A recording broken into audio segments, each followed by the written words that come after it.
যাদের শ্বাসকষ্ট হচ্ছে তারা এত সংখ্যক দুর্নীতিগ্রস্ত এবং তাদেরকেই খুব সুন্দরভাবে উত্তরীয় পরিয়ে বরণডালা দিয়ে বিজেপি কিন্তু আগামী দিনে তাদের দলে নিয়ে যাবে। দিল্লির বুকে দাঁড়িয়ে যমুনা পরিষ্কার করার সিদ্ধান্ত তারা নিলেও দিন শেষে তারা যমুনা পরিষ্কার করে উঠতে পারেননি। ভাজপা ওয়াশিং মেশিন নামেই চিনে এসছে।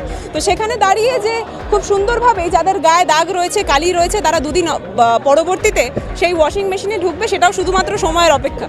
যারা না বিরোধীর কণ্ঠ রোধ করার চেষ্টা করে, আমি তাদেরকে মনে করিয়ে দিতে চাই যে যারাই শাসকে থাকুক না কেন, বিরোধীরা কিন্তু একটা বড় কণ্ঠস্বর। সেই কণ্ঠ রোধ করার পরবর্তীতে গণতন্ত্র বাঁচতে পারে না। কিছু সোকল নেতারা ছিল যারা নিজেদেরকে নেতা হিসাবে পেশ করে এসেছিল।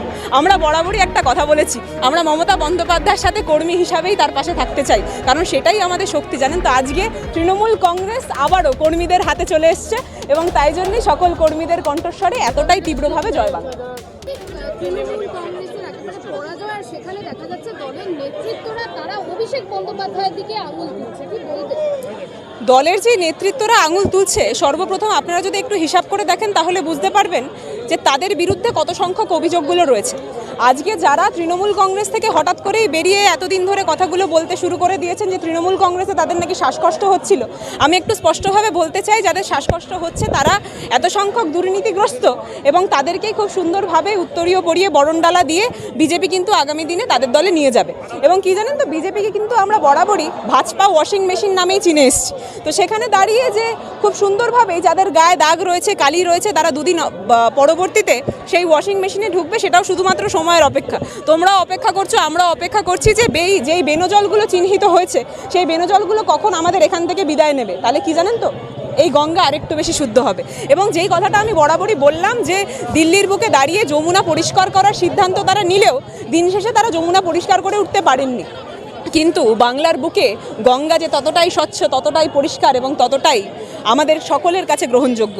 এবং কি জানেন তো, আমরা বরাবরই একটা কথা বলে থেকেছিলাম যে গঙ্গায় অনেক সময় নালার জল মেশে, এবার সেই নালার জলগুলো, সেই নালাগুলো চিহ্নিত হয়ে গেছে। তাই সেখানে দাঁড়িয়ে সেই জলগুলো অন্য কোনো জায়গায় মেশার জন্য চেষ্টা করছে।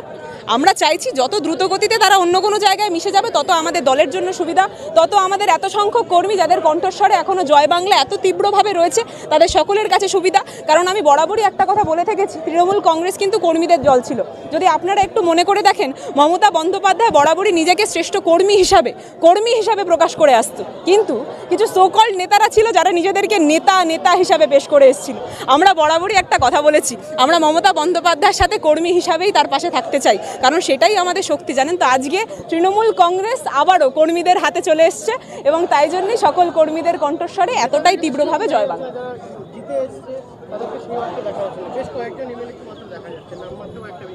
দেখুন, অনেক জিতে আসা এমএলএ যারা দুদিন আগে দলের দ্বারা কোনো একটা স্টেপ নেওয়া হয়েছে তাদের বিরুদ্ধে আমি শুনছিলাম যে তারা যখন বক্তব্য রাখছে তারা এই কথা বলছেন যে তারা নাকি নিজেদের দমে জিতে এসছেন।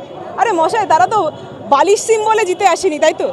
বালিশ বলে কোনো সিম্বলে তারা কি জিতে এসছেন? আমার তো সেটা জানা নেই। তারা তো জিতে এসছেন তৃণমূল কংগ্রেসের সিম্বলে। সত্যি বা যে ছবি দেখা যাচ্ছে যে তৃণমূলের যেসব নেতা, এমএলএ, কাউন্সিলর রয়েছে তাদের বাড়ি থেকে টাকার পাহাড় উদ্ধার হচ্ছে, বিলাসবহুল বাড়ি, জমি থেকে টাকা। আমি বেনজলের কথাটা তোমাকে উল্লেখ করলাম তো, যাদের বাড়িতে এরকম বিলাসবহুল বাড়ি, যে কথাটা তুমি বললে, তারা দুদিন পরে কোন দলে যুক্ত হয় সেই জিনিসটা একটু খবর করো এবং তখন এই বুমটা আমার সামনে ধরো, তখন আমি উত্তরটা দেবো। এবং এই জিনিসটাই বাস্তব চিত্র, জানো তো। কিছু চোর চিটিংবাজরা থাকে যারা সুযোগ খোঁজে এবং সুযোগ খোঁজার পরবর্তীতে যে শাসকে থাকে তার পাশে আসে। আজকে শাসক থেকে যখন আমরা সরে গেছি তাদের মনে হয়েছে যে তাদের বেনিফিটে হয়তো এই দল আর কোনোভাবে লাগতে পারবে না, তাই জন্য যারা বেনিফিটে সুবিধাবাদী লোকজনরা আবার বেনিফিটের জন্য অন্য কোনো দল খুঁজছেন। খুব স্বাভাবিক। আমরা শুনতে পেরেছি যে তাদের চৌকাটে নাকি অনেকেই উপস্থিত হয়েছে, কেউ দরজা ঠকঠক করছে, কেউ আবার চাতালের উপর শুয়ে পড়েছে, যে যদি একটু ক্রমাগত ক্ষেত্রে তারা দরজাটা খোলে এবং ঢুকতে পারে। দিলীপ ঘোষের মন্তব্য যতটা কম নেওয়া যায় ততটাই ভালো বলে আমি মনে করি। দিলীপদা বাস্তবে খুব ভালো ভালো কথা বলে, যেগুলোর দেখে তার পরবর্তীতে হাততালি দেওয়ার জন্য অন্তত শ্রেষ্ঠ।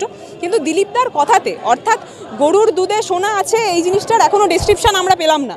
এটা যদি কোনো সায়েন্টিফিক ডেসক্রিপশন তোমরা পাও, তার পরবর্তীতে দিলীপদা কি বললো সেই নিয়ে আমাকে প্রশ্ন করতে এসো। তার জন্য আমি অন্তত বলবো যে ততদিন পর্যন্ত অন্তত তোমরা দিলীপদার প্রশ্নগুলো করো না। হামলার প্রেক্ষিতেও দিলীপ ঘোষকে বলতে শোনা গেছে বেশি কিছু তো হয়নি। দেখুন, বিষয়টা কি জানেন তো, যারা জিনিসটা করিয়েছে তার কাছে তো জিনিসটা মনেই হবে বেশি কিছু হয়নি, কারণ ওনাদের হয়তো আরেকটা হাই কিছু চাহিদা ছিল। এবং আমি বারবার একটা কথা বলছি, আগের দিন সেখানে আমরা নিজেরা উপস্থিত ছিলাম দাদার সাথে, এবং সেখানে দাদার মাথায় যদি হেলমেটটা না থাকতো, সেই হেলমেটটা আমাদের আরেক সহযোদ্ধা সুমিত দেয়ের ছিল, সেই হেলমেটটা যদি না থাকতো তাহলে ইটটা যেইভাবে তার মুখে আসছিল সেই দৃশ্যটা তোমরা দেখেছো। আজকে অভিষেক বন্দ্যোপাধ্যায়ের কি হতে পারতো? হয়তো টার্গেটটা অন্য কিছু ছিল, তাই জন্যই তারা এক্সপেকটেশন ফুলফিল হতে পারেনি বলে তাই জন্য বলছে, সেরকম তো কিছু হয়নি। তাই জন্যই তার পরবর্তীতে অ্যাপোলোতে ফোন করা হয়েছে, তাই জন্যই তার পরবর্তীতে বেলভিউতে ফোন করা হয়েছে। আমরা অ্যাপোলোতে ছিলাম, আমরা বেলভিউতে ছিলাম, গোটা দৃশ্যের সাক্ষী আমরা সকলে। তো সেই জিনিসগুলো যখন হয়েছে, বিশ্বাস করুন, যারা না বিরোধীর কণ্ঠ রোধ করার চেষ্টা করে, আমি তাদেরকে মনে করিয়ে দিতে চাই যে যারাই শাসকে থাকুক না কেন, বিরোধীরা কিন্তু একটা বড় কণ্ঠস্বর। সেই কণ্ঠ রোধ করার পরবর্তীতে গণতন্ত্র বাঁচতে পারে না। শুভেন্দু অধিকারী বা বিজেপি বা সিপিএম তাদেরকে বারবার হাইকোর্টে যেতে হবে, সেটা আলাদা চিত্র বদলালো। বা তৃণমূলের ক্ষেত্রে দেখতাম যে কোনো রকমভাবে যারা বিরোধীরা আন্দোলন করতে তাদেরকে পারমিশন দেওয়া হবে। আচ্ছা, এইভাবে আক্রমণ কটা হয়েছে অভিষেক বন্দ্যোপাধ্যায়ের উপর? আগের দিন সোনারপুরে যেই আক্রমণটা হয়েছে, এটা কটা নেতার উপর কতবার হয়েছে বিজেপি যখন বিরোধী ছিল তখন? এই হিসাবটা তুমি একটু করে দেখো। আর বিজেপি সরকারে এসছে কটা দিন হয়েছে সেই হিসাবটাও তোমাকে করতে হবে। একটা বেসিক যদি তুমি অ্যাভারেজ পার্সেন্টেজ বেস করো, তাহলেই তুমি বুঝতে পারবে যে কারা কোন নোংরা পর্যায়ে রাজনীতিটা নামানোর চেষ্টা করছে। বাংলার মাটি এই নোংরা রাজনীতি কোনোদিন গ্রহণ করেনি, এবং তাই জন্যই আজকের দিনে দাঁড়িয়ে মমতা বন্দ্যোপাধ্যায়ের এক ডাকে এত সংখ্যক জনগণ, এত সংখ্যক নাগরিক এখানে উপস্থিত হয়েছে। এবং শুধুমাত্র সময়ের অপেক্ষা, দিদি যখন আসবে আপনারা বুঝতেই পারবেন যে নাগরিকের মুখে হাসি এবং তাদের মুখে উঠে আসা জয় বাংলা সেটা স্পষ্ট করে দেবে যে আগামী কি হতে চলেছে, ভবিষ্যৎ কি হতে চলেছে।